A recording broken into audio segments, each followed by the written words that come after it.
On behalf of the United Nations Office for Disarmament Affairs, I would like to welcome you to the 2022 edition of the orientation course for diplomats in Geneva working on disarmament. Quality education underpins international peace and security and is a fundamental objective of the Sustainable Development Goals. This is true for our field. Achieving concrete disarmament objectives will require knowledge and skills. Amidst a difficult and evolving environment, disarmament agendas have a key role in shaping collective action to mitigate new risks. For this reason, the need for participants in multilateral processes to have knowledge and up-to-date information and access to expert analysis is more important than ever. I trust that this course will meet your needs as it aims to build a common understanding of disarmament processes and issues that you will be negotiating in securing a peaceful future. We are at a vital moment for multilateralism. The increasing erosion of international norms and rules painfully underscores the tools of disarmament remain both indispensable and underutilized. Worse, despite Secretary General Guterres' call for a global ceasefire over 2 years ago, global military spending has reached its highest levels in a decade, and arms continue to flow to volatile regions. 3 intersecting developments particularly affect multilateral disarmament today. The first is what I see as a return to Cold War-style mindsets about the utility of nuclear weapons and the dangerous narrative that nuclear weapons provide the ultimate guarantee of security. It is a stark reminder that the use of nuclear weapons is not an abstract concept, but a concrete risk.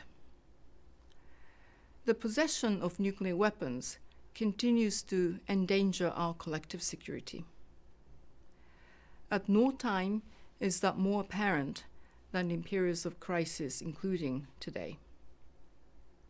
The second development relates to the way in which the global security landscape has shifted.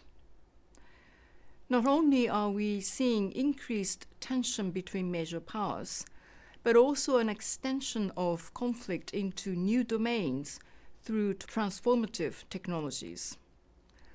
Without appropriate guardrails, these revolutionary technological advances have the potential to contribute to global instability. A third development is what the Secretary General has described as a trust deficit disorder, which threatens to derail the multilateral disarmament machinery. The rapidly deteriorating global security situation is eroding confidence in the viability of internationally agreed norms and hampering the ability of multilateral disarmament institutions to develop agreed solutions and negotiate the next steps in arms control and disarmament. This undermines trust and faith in multilateral institutions as a means of constraining armed conflict. Some may be tempted to conclude that the politics of the moment are not conducive to progress in disarmament bodies. But it is moments like these that demonstrate the critical importance of our common norms, rules, and principles, and why we must continue our efforts to ensure both their effective implementation and further elaboration. This will be the case during key upcoming disarmament and arms control conferences, including review conferences for the Nuclear Non-Proliferation Treaty and the Biological Weapons Convention. Those important events will need to preserve the gains made and set the direction for our multilateral disarmament efforts for the future. In such a volatile context, the common agenda launched in 2021 by the Secretary General can be a helpful process to get us to breakthrough rather than breakdown. It aims to set us on a positive course to accelerate the work on the Sustainable Development Goals and to update our vision for disarmament to guarantee human, national, and collective security. We need this effective disarmament diplomacy more than ever. Our objective is to embed disarmament not only in efforts to achieve sustainable peace, but as a mutually beneficial means to achieve the Sustainable Development Goals. In order to match our current and future challenges, we will need to draw on your skills, dedication, professionalism, and persistence. The Office for Disarmament Affairs is here to support you in this task. I thank you very much for your attention.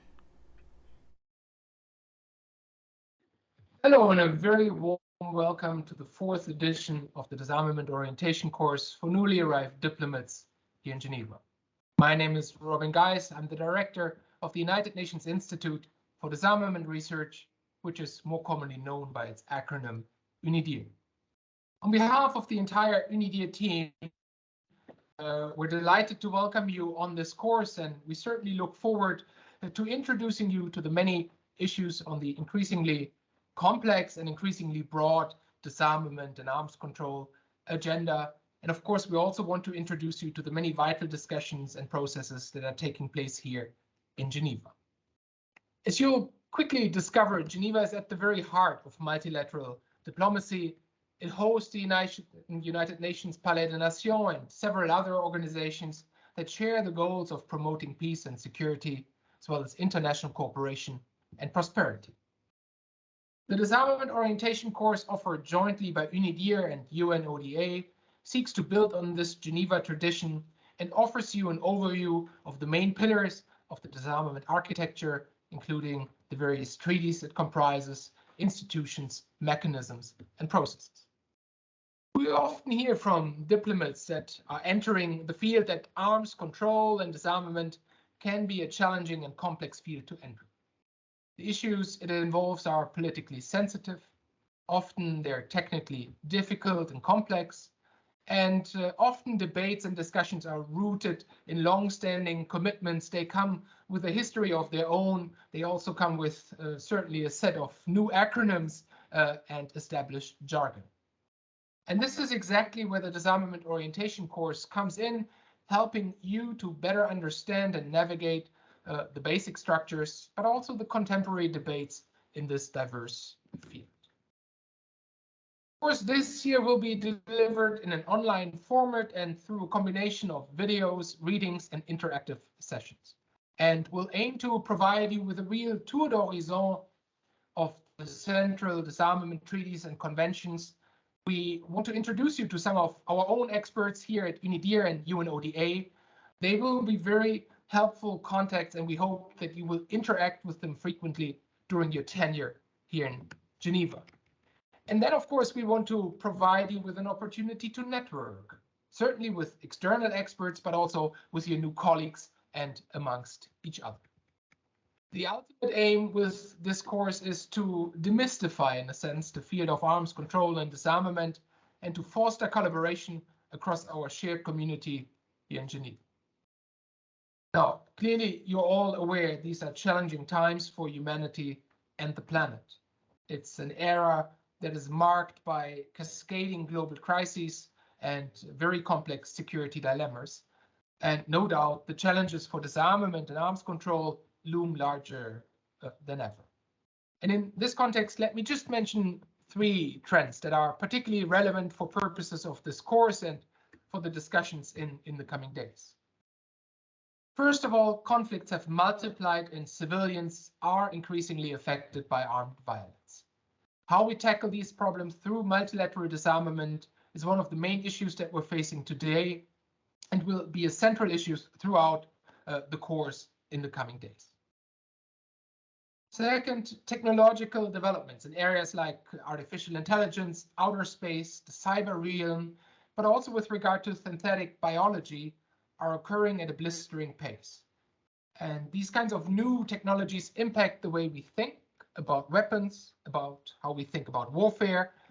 Some of the long-standing paradigms and rules and regulations that we've established seem to be losing some of their explanatory and operative purchase.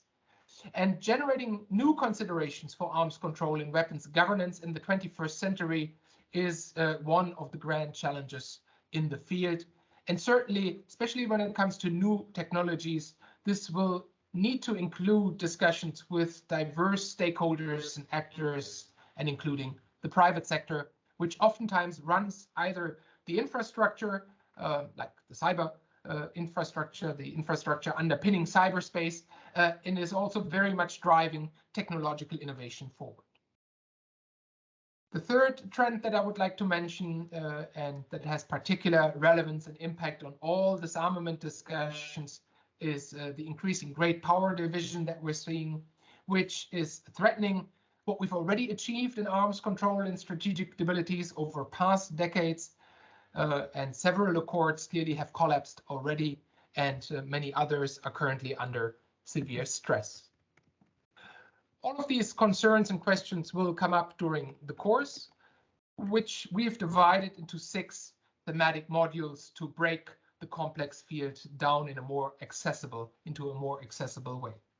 So together, these 6 modules then offer a basic introduction to the issues that disarmament and arms control bodies address and advance, and with a particular focus on those debates that are taking place in Geneva. Module 1 of the course will serve as a scene-setting exercise explaining the context, the history, the core mechanisms of multilateral disarmament diplomacy. Module 2, we will move on to problems related to tackling threats from weapons of mass destruction and key issues in nuclear disarmament and non-proliferation, including, of course, the upcoming review conferences of the Nuclear Non-Proliferation Treaty and the Biological Weapons Convention. Module 3 will offer a discussion on cross-cutting issues that affect all areas of disarmament diplomacy, such as international humanitarian law, gender perspectives, sustainable development, but also, and importantly, financial aspects of multilateral disarmament processes. In Module 4, then, we will address the main instruments and processes related to conventional arms and ammunition, including IEDs, landmines, cluster munitions, small arms, and light weapons. And we will also consider issues relating to a political declaration to protect civilians from the use of explosive weapons in populated areas. Module 5 will focus on an area of increasing importance for arms control and disarmament, outer space. Earlier this year, UNIDIR established a new program focusing specifically on outer space challenges and on space security governance models. And throughout the course, we will zoom in on some of the key challenges, like the governance of space technology, like the governance of missile technology, and difficult dual-use debates. The final module then will contextualize multilateral processes that focus on security technology, specifically artificial intelligence and cybersecurity. As these discussions and processes expand the frontiers of arms control and disarmament, we're demonstrating the importance of dialogue with a broad range of actors in this course, and again, that will need to include the private sector. To get the most out of this experience, we would like to encourage you to actively engage with all of the speakers and experts that you meet as this course unfolds. Now, before concluding, let me say a few words about UNIDIR. UNIDIR's mission is to work towards a more secure, a more stable, and a more sustainable world. The Institute's independent research, its evidence-based analysis, and the inclusive convening activities support the international community in addressing some of the most pressing security challenges on the current agenda. Our insight-driven tools and our advice generate positive and real-world change at every level and in every region of the world. And in all that we do, we strive to promote the informed participation of all states in multilateral disarmament. To this end, UNIDIR pursues 5 core programs of work on conventional weapons and ammunition, on weapons of mass destruction, on space security, security and technology, and gender and disarmament. In addition, and as part of a special regional project, the Institute also explores past efforts and future prospects for a Middle East zone free of weapons of mass destruction. And from June onwards, we will host a new project on managing exits from armed conflict. All of the Institute's programs are designed as dynamic, multidisciplinary, scalable work streams that enable us to reflect the disarmament priorities of a diverse international community and within a rather uncertain and certainly dynamic global security environment. I'd like to stress that at any point throughout this course, we very much value and welcome your feedback on just any aspect of this course. Of course, we're keen to improve it wherever we can, so please let us know if you have any suggestions or concerns. All of us here at UNIDIR, along with our colleagues at UNODA, are very much looking forward to working closely with you on these vital issues during your tenure here in Geneva. And let me close by thanking our diverse group of core budget donors: Finland, France, Hungary, Iraq, Ireland, Kazakhstan, Luxembourg, Mexico, Pakistan, the Philippines, Spain, Sweden, Switzerland, and Turkey. Without their generous support, this important annual initiative, this important course, would simply not be possible. Thank you, and I look forward to meeting you in person very soon. Hello, I'm Mélanie Regimbal, Chief of Service of the United Nations Office for Disarmament Affairs, Geneva Branch, and serve also as the Deputy Secretary General for the Conference on Disarmament. The United Nations Office for Disarmament Affairs supports multilateral efforts aimed at achieving the ultimate goal of the general and complete disarmament under strict and effective international control. The office works with the United Nations member states, the United Nations system entities, and other partners towards the elimination of weapons of mass destruction and the control of conventional arms. To this end, the office promotes norm setting and multilateral agreements in areas of disarmament, arms control, and non-proliferation. It facilitates dialogue amongst diverse stakeholders and advocates for concrete and effective solutions to support sustainable peace and development. Its goal is to promote nuclear disarmament and non-proliferation and to strengthen disarmament regimes in respect to other weapons of mass destruction, as well as the rigorous control of conventional weapons. UNODA lends technical, substantive, and organizational supports for norm setting in the area of disarmament through the work of the UN General Assembly and its first committee, the Disarmament Commission, and the Conference on Disarmament, as well as other bodies. To this end, it fosters disarmament measures through dialogue, transparency, and confidence building on military matters and encourages regional disarmament efforts. The office provides objective, impartial, and up-to-date information on multilateral disarmament and non-proliferation matters and activities with member states, intergovernmental organizations, including within the UN system, as well as research and educational institutions, civil society, non-governmental organizations, the media, and of course the public at large. In addition, UNODA supports states in the development and implementation of practical disarmament measures.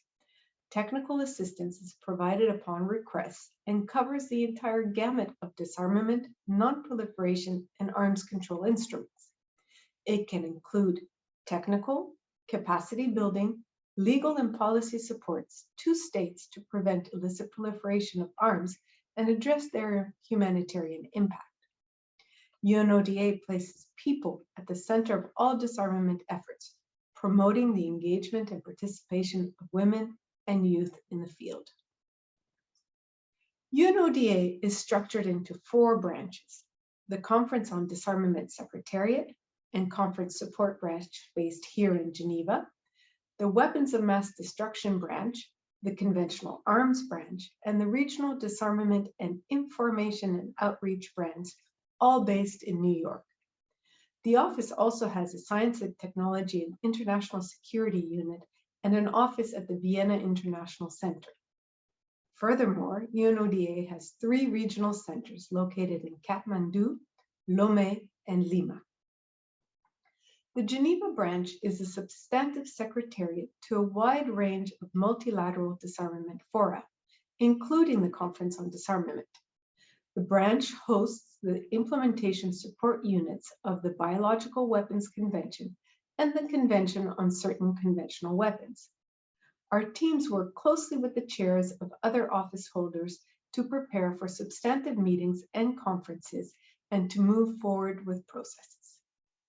We also support groups of governmental experts and other processes established by the United Nations General Assembly to discuss and formulate recommendations on key disarmament control matters. UNODA is here to support you, so please get in touch with the Geneva Branch staff if you have any questions or queries related to these matters. Thank you.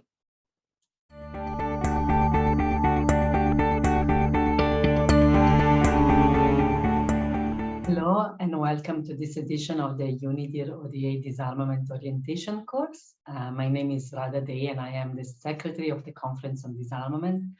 And today I will brief you about the Conference on Disarmament, its history and the current status of affairs, of which no doubt you will hear more during the interactive part of this course. The Conference on Disarmament, or as we call it in the family, the CD, was recognized by the first special session of the General Assembly devoted to disarmament in 1978 as the single multilateral disarmament negotiating forum of the international community. The CD and its preceding emanations have negotiated some key disarmament treaties, such as the Treaty on the Non-Proliferation of Nuclear Weapons, or NPT, the Convention on the Prohibition of Military or any other hostile use of environmental modification techniques, or NMOD, the Seabed Treaty, the Convention on the Prohibition of the Development, Production, and Stockpiling of Bacteriological and Toxic Weapons, also known as the PWC, the Convention on the Prohibition of the Development, Production, Stockpiling, and Use of Chemical Weapons and their Destruction, as well as the Comprehensive Nuclear Test Ban Treaty, or CTBT. And the CTBT represents, in essence, the last negotiation that took place in the conference, and that was the year 1996, so a while ago. The first special session of the General Assembly devoted to disarmament recognized the international negotiating body that has been meeting since 14 March 1962. This was the sentence that was used. This body was initially a group of 10 countries, and over time, the CD has expanded progressively to reach the current membership of 65 member states.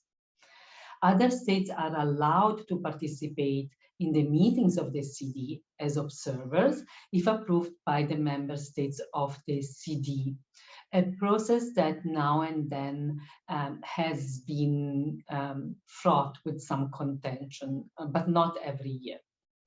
The composition of the CD is an important aspect of its legitimacy, as all states have an interest in peace and security issues, not just the major powers. That makes this body quite unique. The CD is an independent body and technically not part of the United Nations, though it is run out of the UN's regular budget and reports annually to the UN's General Assembly's First Committee on Disarmament and International Security.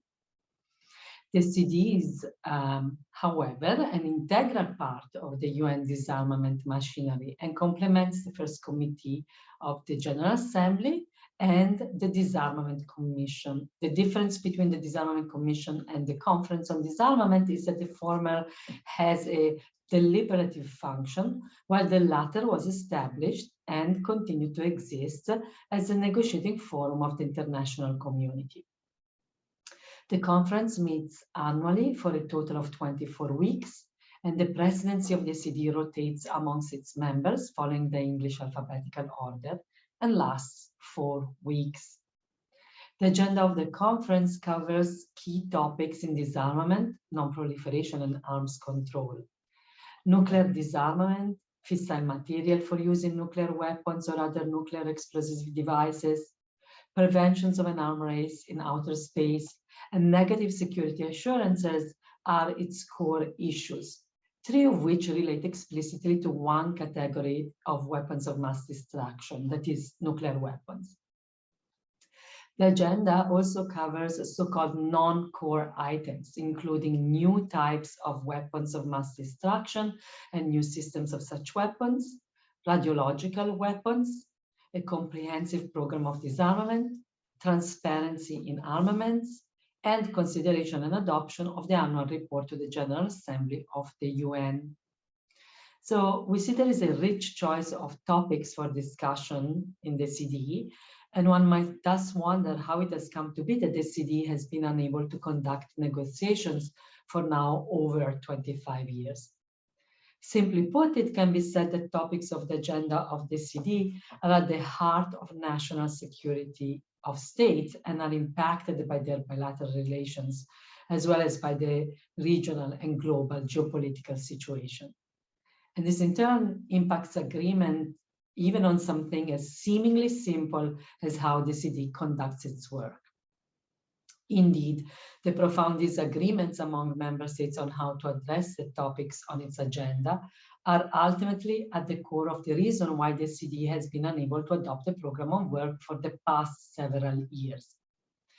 The program of work should indicate how the topic on the agenda should be addressed. Yet the last time the conference was able to adopt a program of work was 2009.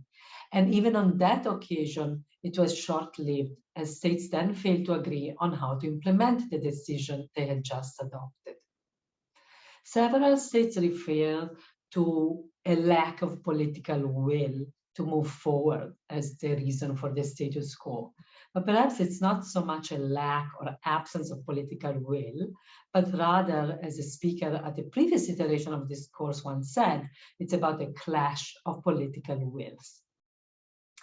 To remedy what is an almost insurmountable contraposition of views on the topics of the CD agenda, member states have tried various formulas over the years. An innovative approach was the establishment of the so-called Way Ahead Working Group under the presidency of Romania in 2017. With this group, the members of the conference wanted a stock-taking exercise aimed at identifying issues for substantive work under the agenda and eventually grounds for a program of work with a negotiating mandate. Then, in 2018, the members of the conference went a step further and established subsidiary bodies on all agenda items with the aim of holding technical discussions, including through the participation of experts, and identifying and broadening areas of agreement upon which to build at successive sessions of the conference. It was also agreed that the conference should also consider effective measures, including legal instruments for negotiations, during these discussions. The exchanges that were held in these subsidiary bodies were quite remarkable and are captured in the final reports of the subsidiary bodies, which, with one exception, were later even adopted by the conference. Other countries have instead suggested a lighter program of work without an indication of negotiating mandates.